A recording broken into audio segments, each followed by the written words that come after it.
In the 1950s, the Republic of Zernitra humiliated its rival, the United Kingdom of Arnak, in the space race, staying ahead by initiating the first artificial satellite into space, launching a probe into the moon's orbit, and putting a living dog in space. Now both nations are determined to put the first human into space. At the Military Space Research Territory in northern Zernitra, a man named Lev has been called to the office of the chief designer, Slava. Lev is being informed that despite working hard to be a cosmonaut, he is being demoted to only being a reserve. With little chance of being selected for space travel, he is assigned to a special mission. He is brought to the Animal Experimental Lab and Confinement Cell, where they are keeping the girl, vampire codenamed N4. Lev is informed that N4 will be a secret test subject for spaceflight before the manned mission. Lev looks at the girl and his first reaction is to blush. The task is to monitor her training while keeping her identity secret from civilians. Lev apparently wasn't prepared for this spacey atmosphere, and his cheeks turn as red as a Martian sunset. Maybe he thought he'd be sipping Tang in the office, not meeting a vampire in a lab. To Lev's inconvenience, he will temporarily live in the adjacent cell right beside N4. The cheerful girl Anna is the vampire's health manager and will accompany Lev on the task. N4 needs to eat a meal at the cafeteria, so Lev prepares to take her there. Lev, still trying to impress N4, secretly wishes he'd packed some garlic just in case. Despite being discouraged by Anya, Lev calls N4 by her real name, Irina. At the cafeteria full of cosmonaut candidates, Lev introduces Irina. She is met with tension due to being a vampire. The cosmonaut candidates aren't sure if they should offer her a blood orange or a regular one. In turn, Irina tells the person who insulted her that she hates humans. All the humans leave the cafeteria quickly, leaving only Irina and Lev behind. The door matron Natalia shows Irina kindness and gives her a worthy meal. As Natalia serves the meal, she can't help but chuckle and say, "Irina, don't worry, we all have our bite of the day." Regardless of myth, vampires eat the same food as humans. Sidecar ride. On their way to the animal lab, they stop over at the grave of the first dog in space, Melly. Lev couldn't resist saying, "Well, Irina, at least you're not the first one to leave Earth's orbit." Melly here had quite the howling journey. The dog died due to extreme heat. Since then, it has become an unwritten rule to treat subjects as only objects. Irina compares herself to Mally and pays her respects in front of the grave, thinking, "I hope my space journey doesn't turn into a melting experience." Lev contemplates the fact that Irina is not just a test subject. In the confinement cell, Lev feels too cold to sleep. He comes into Irina's cell, thinking she might need blankets. The evasive Irina says that due to being a vampire, she can withstand cold temperatures and wants Lev to leave right away. Irina peeks out of her coffin to see that Lev left a blanket on her table. She contemplates that humans should not be trusted, despite Lev and Anya being seemingly nice people. She's probably wondering if he was trying to make her coffin cozy. Lev greets Irina at her cell to get ready for the day's training. He informs Irina that she can leave her gem necklace in the cell. She agrees to leave it but warns Lev not to look at it so as not to defile it. Lev nods, thinking he might just glance at it later when she's not looking, hoping it's not a vampire's version of a Pandora's box. On the athletic field, Lev and Irina do running exercises. Despite Lev's insistence that it's not a race, Irina runs at top speed, forcing Lev to do the same by the finish line, thinking to himself, Irina's taking training like a bat out of hell to a whole new level. Anya reports that Irina can keep up with the top cosmonaut candidates regardless. Irina hates that she lost to a human like Lev. At the clinic, Anya is excited to get a full-body examination on Irina. Irina insists on getting Lev out of the room despite his duty to monitor her. The cafeteria, Irina and Lev eat rations made for space travel. Lev cannot stand it, but Irina can eat it with no problem. Lev mutters, "Irina, I think even astronauts in space would turn these down." This leads to a discussion revealing that vampires had no sense of taste, only smells, textures, and temperature perception. Irina reveals that drinking blood is considered barbaric in their culture. She only drank goat blood once on her 10th birthday for a traditional ritual. At that moment, she felt warm and filled with strength. The myth that vampires drink human blood is due to humans blaming vampires for a plague. Vampires find milk more appealing and consider it a good substitute for blood. Lev can't help but comment, "So, vampires are just lactose intolerant, huh? Who knew?" After the cafeteria, Irina needs to be tested in a hot room, a room used to replicate hot environments. Supervising the training is Vice Director Sagalek. He is so superstitious and intolerant that he treats Irina terribly, probably thinking she'll burst into flames. While wearing a garlic necklace and cross, Irina starts her turn in the hot room. Lev tells her that if she wants to get out of the intense heat, she only needs to form a cross with her fingers.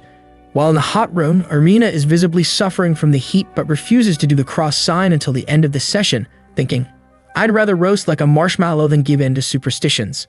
Next is centrifuge training, where Lev and Irina need to ride a machine that swirls them around like a theme park ride.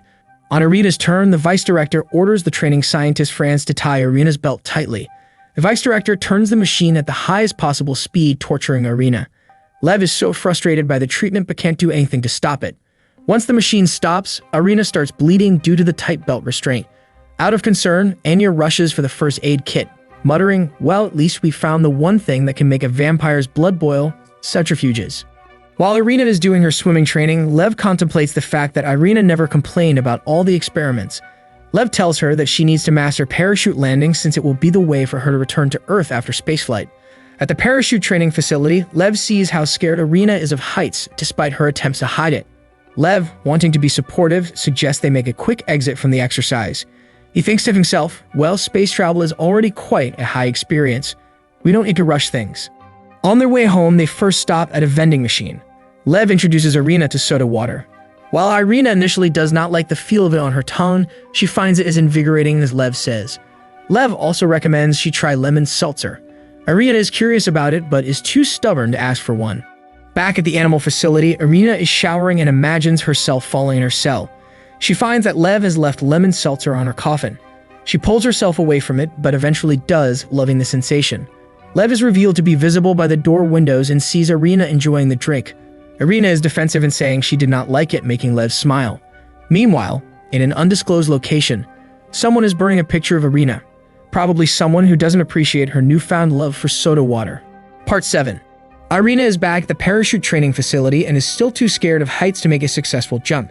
At the cable exercise, Lev contemplates that her performance rivals that of her rival's top candidates, except for parachute training. At Cernitra Union's capital, Sangrad, a secret cabinet meeting is being held to discuss Irina's test flight. Slava and others report that their tests with Irina are coming along smoothly, so Supreme Leader Fyodor is satisfied with what he's hearing. One of the higher-ups suggests disposing of Irina once she is no longer needed. Supreme Leader Fyodor wants to get back to that issue at a later time, probably thinking, let's not jump to any conclusions here. While Lev is off duty, he comes across the cosmonaut candidate.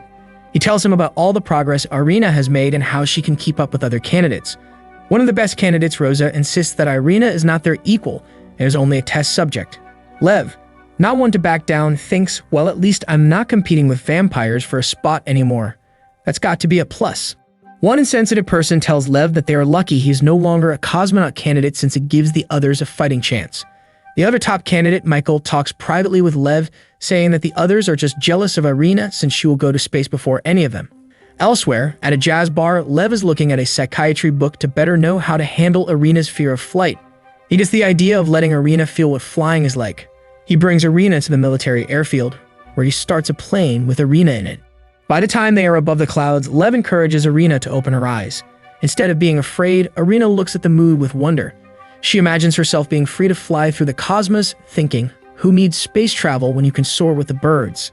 On the way down, Irina thanks Lev, saying she is no longer afraid. After they get off the plane, the two see rushing military trucks carrying baubles of blood for emergency. The soldiers inform them that there was an accident at the Albina base and engineers got hurt.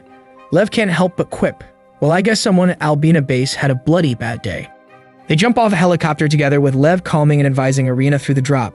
Lev pulls the parachute out and they land safely. Despite being overwhelmed by the experience, Irina insists on doing it again. Rosa approaches him to tell him more about her hatred of vampires and how Irina will be disposed of. After her flight, Irina overhears her and they get into verbal sparring. Despite Lev saying she should not mind Rosa, Irina's face looks hurt. Lev, trying to lighten the mood, jokes, well, Rosa does have a talent for making friends, doesn't she? While Lev and Irina eat, Irina reveals she was never forced into the space program. She signed up herself. However, still hesitant about opening up to Lev, she doesn't reveal why. In Irina's confinement cell, Lev informs her that she will have solitude training in the Encoic altitude chamber. In it, Irina will be stuck for days with no sounds and with sensors attached to her. Before she goes through with it, Lev advises her to have some fun. He suggests a jazz bar, and Irina reveals she is only 17 and cannot drink. Despite being shy to admit it, she still wants to go. At the jazz bar, Irina does not know what a phonograph is and is surprised to hear music. While Lev orders wine, Irina orders soda water. Finally admitting that she likes it, Lev watches her drink and blushes. He then lets her try a sip of red wine, but her tongue was too sensitive for it.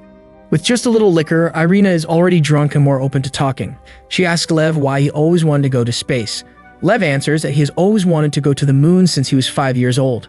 Back then, he saw an airplane in front of a full moon, and it seemed to him like the plane could go there. The dorm matron Natalia appears behind Lev.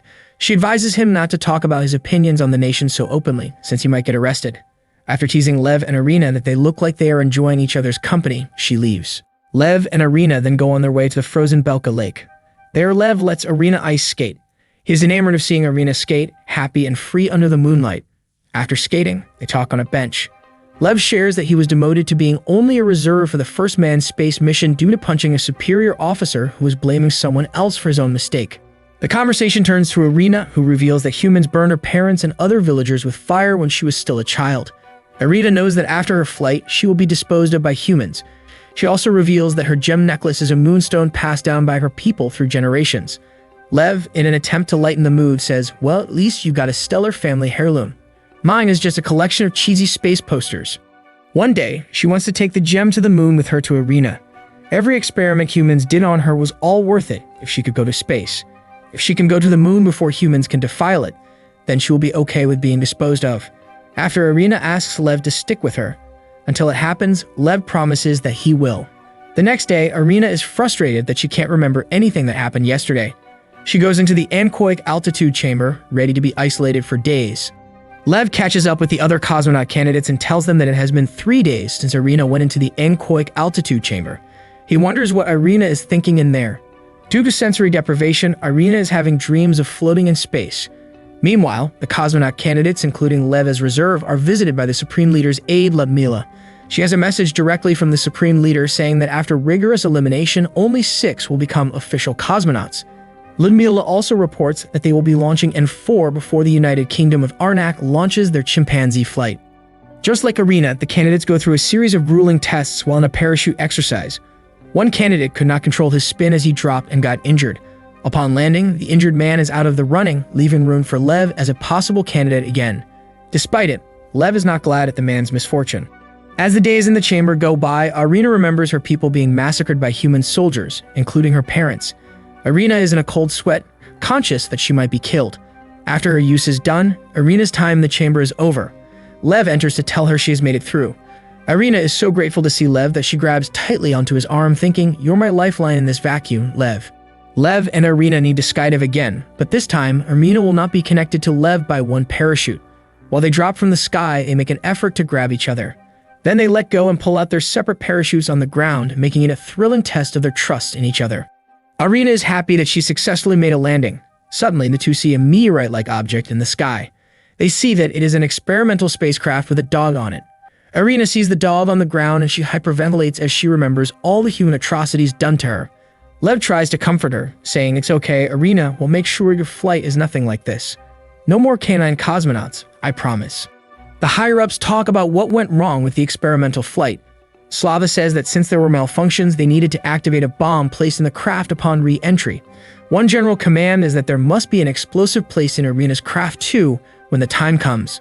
On the occasion that her craft might land in another country, Lieutenant General Victor picks up Irina and Lev from the crash. Victor sees that Irina is in shock and wonders if she will be alright by the time of the flight, which Lev assures her she will be. Irina is clearly shaken, thinking, "If this is what happened to a dog, what's in store for me?" Irina was so shocked by the body of the dead dog that she had a nightmare of being hit by a crashing space shuttle.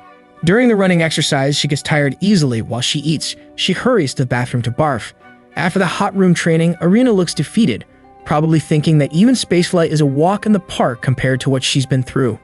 By the time Irina can no longer stand and she cannot hide within her pride any longer and goes to the doctor. She rests at the clinic, admitting that she has been having bad dreams since she saw the crashed spacecraft. In the next few days, Irina cannot eat properly. Lacking knowledge of vampire biology, the doctor eventually gives up trying to treat her. While Lev is walking with Anya, he realizes Irina needs to drink blood.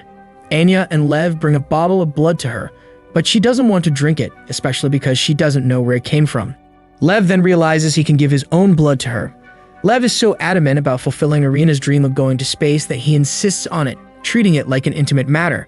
Irina blushes at the thought. Lev puts out his arm and Irina bites on it, creating a unique bond between them. After the bite, Irina instantly feels stronger. She asks Lev if he is scared to go to space, knowing he might be on board a missile that might explode at any moment. Lev answers that he is, but since his dream is to go to space, he will risk it. After Lev leaves, Irina whispers a thank you to him. During the centrifugal training, the machine is as fast as ever. While Irina rides it, Franz realizes that the machine is getting faster and faster and will not stop. Instead of listening to the vice director's advice not to interfere with the machine, Lev destroys the electrical panel, stopping the machine. The vice director blames the malfunction on Irina. Irina stares intensely at him for it, leading the vice director to kick her. He keeps abusing Irina, and Lev stands up to him. Lev grabs his garlic necklace and throws it on the floor. The vice director is so scared that he trips while walking backward. Lev demands an apology from him. However, Lev calms down after Irina tells him to. Due to Lev's actions, the vice director orders his court-martial. Despite Irina's protest that it is her fault, Lev is seized by the guards. He is put in solitary confinement until further notice. The day that Irina will go to space has finally arrived. To protect their secret space mission from the UK intercepting their transmission, Irina will read off a script of coded messages through radio communication. Irina will be called Lycoris and will read off food recipes to indicate her status in outer space, particularly if she has reached space with no signs of problems. She will read an abort recipe. Slava also informs Irina that there is a bomb in her rocket in case her craft goes hurtling to another country. In solitary confinement, Lev wonders if Irina is about to go into space. To his surprise, the dorm matron Natalia enters his cell, but with military authority and accompanied by security at the ready. At the space station, he explains that Natalia informed him that after an investigation, Franz was confirmed to be the one who sabotaged the centrifugal training machine to stop Irina's flight. Due to Franz's actions, Lev became off the hook, while Franz was stripped from the records. In the present, Irina leaves the moonstone to Lev. She asks that when Lev goes to the moon, he take it with him, cementing their deep connection and shared dreams of reaching the stars together. He rejects her request, saying she will do it someday. Instead, Irina enters her craft, promising herself she will return. Much to everyone's excitement, the rocket successfully launched. However, communication gets cut off after. While everyone in the communication tower is struggling to get in touch with Irina, Lev grips her moonstone tight. Finally, Irina's voice is heard, and she says "Borshit" to the relief of everyone in Earth's orbit. Irina is glad she has reached space and thinks about Lev. She gave the recipe for lemon seltzer as a coded message to Lev, making Lev smile. Irina then looks at her view and sees the moon. She cries, believing that it might be impossible for her to ever go there. After days in space, the ship malfunctions and starts falling to Earth, despite it being unauthorized for Lev to communicate. Through the radio, he calls out Irina's name. The craft landed miles off course, and Lev volunteered to be part of the search team. They arrive at a snowing mountain plain. Lev sees the craft, but Irina is not in it. Lev is so determined to find Irina that he injures his leg by falling off his tricycle. He remembers all the time he spent together with Irina and determines that she is not just an object, but an ordinary girl. Thankfully, Lev finds Irina alive. The two use the parachute as shelter while they wait for the search party to come for them. Lev embraces Irina, teary-eyed, knowing that she is safe. Lev contemplates that despite the fact that Irina is never going to be known in history, she is still the world's first cosmonaut. At the Albanar staff dormitory, Irina's successful trip to space is celebrated. Despite the celebration, Irina is sad that she cannot go near Lev since he is busy talking to officers at the party. As Lev takes a bus ride in the town of Albanar, he sees that there are no civilians celebrating for Irina, as if it is just an ordinary day. In a private meeting, Slava informs Lev and Irina that Project Nosferatu has been a success. In addition, due to Lev's good work, he is promoted as a cosmonaut candidate again. This makes Irina privately smile. The caveat is that Lev will no longer be the one supervising Irina, much to the two's apparent distress about it. After the meeting, the two come across the other cosmonaut candidates, leading to a verbal fight between Rosa and Irina. Michael stops the fighting, saying that Irina deserves to be recognized for her achievement. At the cell, Irina demands that Lev be all the candidates and be the one to go to space. Meanwhile, following the success of the Nosferatu project, the higher-ups have postponed Irina's disposal. Many other higher-ups do not like the decision, and some want an accident to happen to Irina. At Irina's cell, Anya proposes that she and Irina go out in town together for New Year's Eve. For that purpose, Anya gives Irina a native dress from her homeland of Lilito. In their walk, the two bond over being both Lilito natives. They go to the frozen Belka Lake with pine cones in their hands, creating a heartwarming moment of connection between Irina and Anya. They throw the pine cones and make a wish. Anya says she wishes to get along even better with Irina. Irina says her wish is too long. Anya quips, "Irina, you wish like you're ordering a sandwich, not making dreams come true." Live's Vernature Anya is frustrated knowing Irina just doesn't want to tell her wish. They then skate together and fall together. This only makes them laugh, and they both look up at the sky. Maybe their wishes did come true for some synchronized ice dancing. Meanwhile, LUT is busy training with the other cosmonaut candidates examined by doctors, after which she returns to her cell and finds fresh pastries and milk on her table. She smiles knowing Lev has visited her. Lev brings her flowers and says it's for her as the first cosmonaut. Lev, always the overachiever, can't just bring a bouquet, he brings the whole flower shop. However, Anya smiles knowing it is more intimate than that. After they all eat the pastry, Irina and Lev get to talk. Irina says it is the first time someone has celebrated for her since her parents died. Lev, the romantic astronaut, making women all over the world jealous. While Lev thinks billions should know about Irina's accomplishment, Irina asks about Lev's training and Lev says it is going well. Zernitra's competition in the space race, the United Kingdom of Arnak, has successfully sent a chimpanzee into space and landed safely. Lev, trying to impress Irina, is probably thinking of training chimps next. Meanwhile, Lieutenant Jen Victor has picked the top 3 candidates to go to space: Mike, Hale, Rosa, and finally Lev. Lev visits Irina to tell her about the good news. Irina thinks it is nothing to be excited about since he was not picked in the first place. Lev, the eternal optimist, thinking he's headed to the moon while Irina's grounded on Earth. Anya reveals to Lev that despite Irina playing it cool, she could not wait to know if he got picked in the top 3. Lev's training with the other candidates has become more intense. Irina asks about Lev's chances and Anya teases her about him. It's like a high-stakes reality show and Anya is the master of ceremonies. This upsets Irina because she goes outside in the snow. She asks Anya if she still has value, worrying if the nation will keep her alive. Anya hugs her, saying everything will be okay. Don't worry, Irina. You're worth more than all the snowflakes in Siberia. Parachute training Rosa gets temporarily unconscious mid-drop. Once awake, she tries to pull her parachute, but it is not working. Lev goes near her and pulls her chute, successfully saving her. Lev, the spaceman superhero, to the rescue. This makes Lev pull late, giving him a bad landing. Going to the doctor, he is informed that he has no serious injuries. Lieutenant Jen Victor visits Lev at the clinic to tell him how proud he is of them for saving the comrade. Lev's landings might not be smooth, but at least he's a smooth talker. Lev visits Rosa to see if she's okay. Lev reveals that he saved her since he considers her a friend. They get to talking by the bench and Rosa knows she is out of the running due to failing at the parachute training. Rosa, realizing she's not going to space and trying to secure a seat on the I apologize to Lev rocket. Rosa admits that Lev is the better candidate and apologizes to him for her past behavior and extension.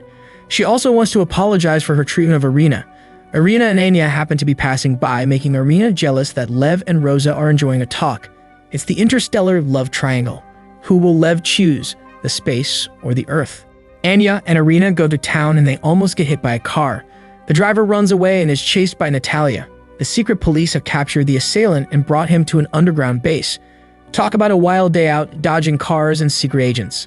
The assailant begs to be let go, justifying that his action was for the motherland. Natalia does not agree with the assailant's action and has him disposed of. Note to self, don't mess with Natalia, she's got zero patience for patriotism gone wrong. Lev visits Irina, but since he hasn't visited for a month and heard he saved Rosa, she is mad at him. Lev's not only dodging rockets but also Irina's wrath. Irina tells Lev that she will soon be leaving the city and transferring to Sangrad, where she will work for the design bureau. Lev is relieved because it means she will not be disposed of. Phew, dodge that one. Since Irina needs to leave in 2 days, Anya proposes a farewell party for her. Anya says she cannot make it, tricking the two into having a date together. Anya is the master of matchmaking in the space race. The next day, Lev meets up with the blushing Irina. Irina and Lev were supposed to go to the jazz bar, but they see that it is closed. It's like the universe itself is conspiring against their romantic night out.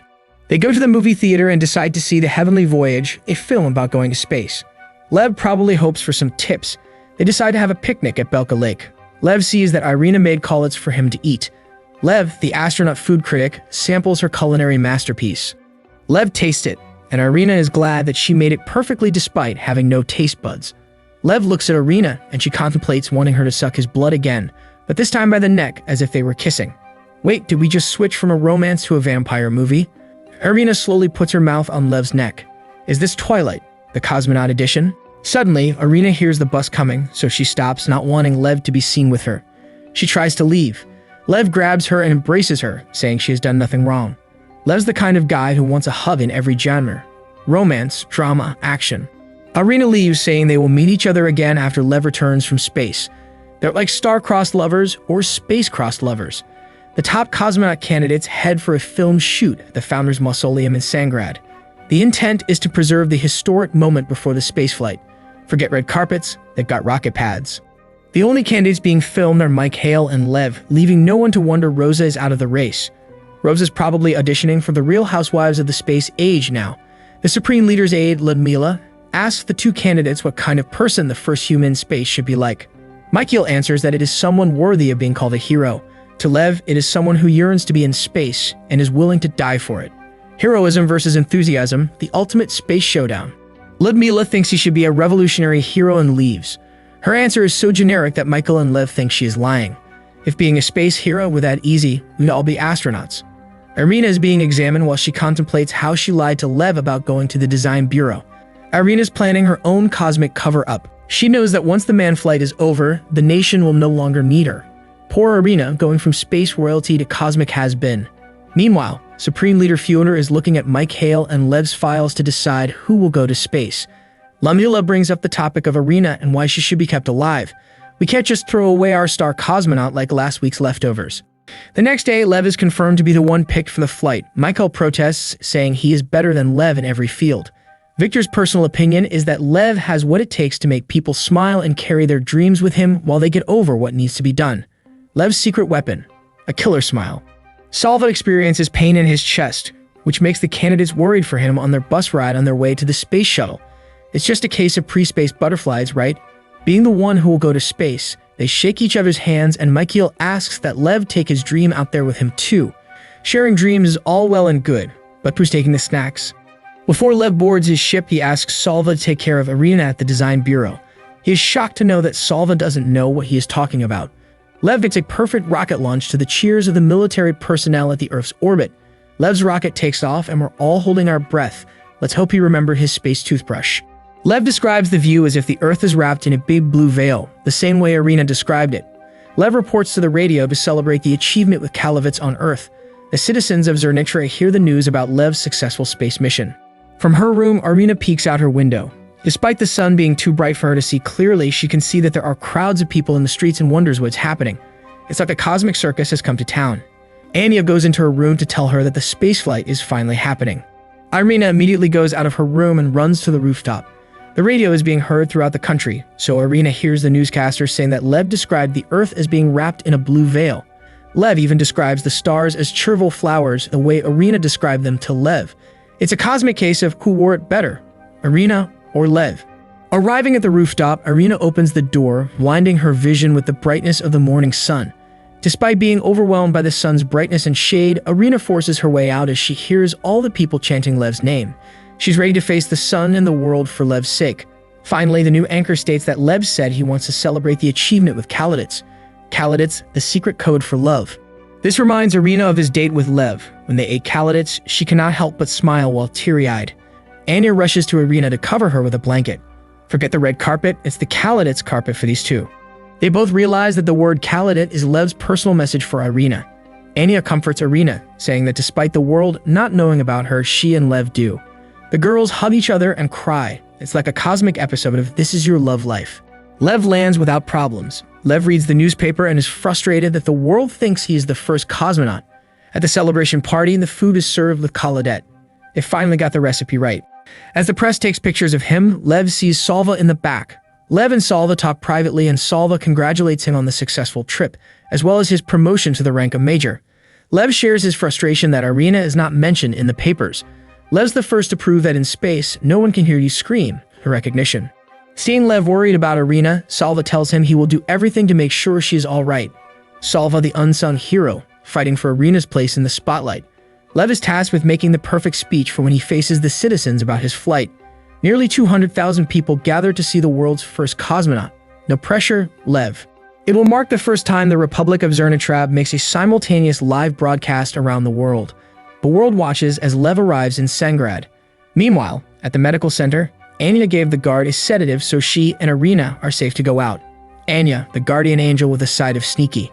At the medical center, Irina and Anya managed to escape. Mission impossible, they pulled it off. Irina wears a red hoodie to protect herself from the sun. She's gone from a sun worshipper to a solar hider. Elsewhere, the conspirators behind Irina's termination are getting ready with their plans.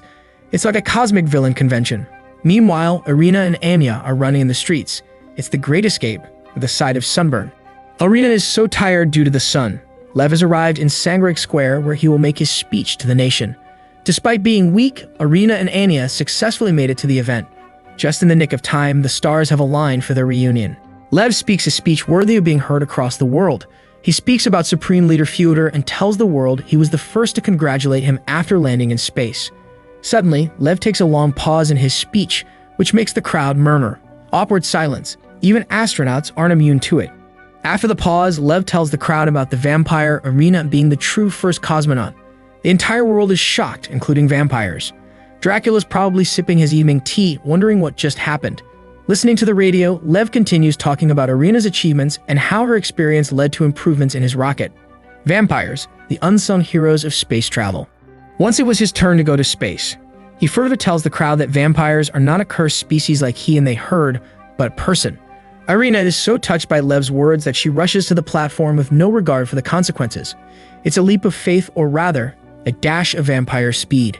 As she runs, Lev goes on about Irina's hobbies and favorite foods, the way she conquered her fear of heights, and her excitement about seeing her first movie. He asks the people to honor her sacrifices. Irina is almost caught by security, but Anya helps her escape. Anya, the real MVP of this space opera. Lev ends his speech by saying he is the second cosmonaut. He then sees Irina from a distance and shouts at her to meet him by the stairs. As they meet each other, Lev immediately covers her with his jacket and they hug each other. It's like a scene from a rom-com with a cosmic twist. The duo returns to the platform and Lev introduces Irina to the world, building an expression of anger in the crowd. It's like a cosmic soap opera, love, drama, and a sprinkle of hostility. Lev tells Irina that he remembers her about to say something back in the snow when they were together. He tells her it is now her chance to tell the world what she should have said. Time for a cosmic McDrop, Irina. Then Irina approaches the microphone and introduces herself. Despite the crowd being unwelcoming to her, Irina ignores their angry words. Irina is like a space superhero, standing up to the cosmic bullies. Irina makes a speech about wanting to go to space before humans because she hates them. She tells them that her opinion of humans has changed since she met Lev, and now her dream is to go to the moon with him. It's a cosmic redemption arc, and the crowd's opinion is doing a 180-degree turn. After her speech, the crowd changes their anger to silence the high officials, and the crowds then start to clap. The power of a good speech, turning haters into fans in just a few minutes. Supreme Leader Fyodor takes over the microphone. He's got some explaining to do. He apologizes to the crowd, saying that due to issues with the live broadcast, Irina was forced to arrive late. Blaming on the cosmic tech glitches, he blames the group called the Delivery Crew for the issues since they are the conspirators who wanted to eliminate Irina. Blame the cosmic saboteurs. He goes on to say that discrimination against vampires should be put in the past. The Supreme Leaders got a newfound appreciation for vampire-human relations. Fyodor says their country is a progressive one that will also make vampires' dreams come true. The Republic of Zernitrap, where even vampires can shoot for the stars. After the event, Lev and Irina go to meet with Ludmila. Ludmila reveals that they have anticipated the possibility that Lev will say something about Irina. In light of that possibility, they have already prepared a statement for the Supreme Leader. If Lev had not said anything, the nation would not have criticized the Delivery Crew. Ludmila continues to reveal that the Supreme Leader issued a threat to the Delivery Crew, that if they tried anything on Irina, he would destroy the rocket. The space version of "I've got a rocket with your name on it." To Ludmila, Lev became the revolutionary leader she wanted him to be. Lev, the accidental revolutionary, changing the course of space history. Lev and Irina look at the moon together at night. They talk about making their dream of going to the moon possible. Lev mentions that it will be possible if everyone in the world works together to make it possible. He goes on and says that the best part about space is that there are no borders. He believes that one day humans and vampires will live together in harmony, even in space. Lev, the cosmic peacemaker. Irina and Lev both agree that what they have done will be a step toward a good future.